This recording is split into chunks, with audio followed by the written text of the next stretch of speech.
Hi, it's me again with Corel Drill Tips and Tricks, and I'm going to do a couple of videos on this part. He's going to cut this out with a plasma cutter, and he wants to know how to break or fillet the corners right here. So this is the exact way to send me a file. So, couple of things, couple of ways.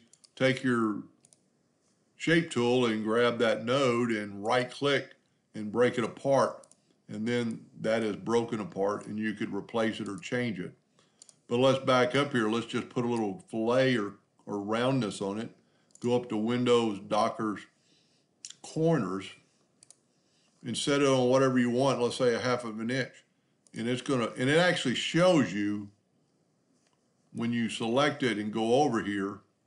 Well, it did it the first time. It actually shows you what it's going to do before it does it. Let's try a scallop and then run back. Yeah, okay, right there, you can see what it's going to do before it does it.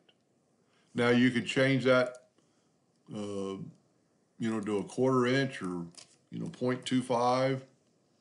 Just have a little bit of roundness. You could have a lot of roundness. You could go all the way to 1 inch. That might change your part, but it really won't change this dimension. Let's put a indexing line right there and just do a little test here and right there where that node is. And then let's back up. Well, okay, now let me take this, there's not a node there, but it's just kind of hard to explain. Let's just make sure it doesn't change the dimension. Let's put this right on that node. And then grab this corner, select it, and let's go 0.5 of an inch. So it didn't change your part here. So it's going to give you a little more area.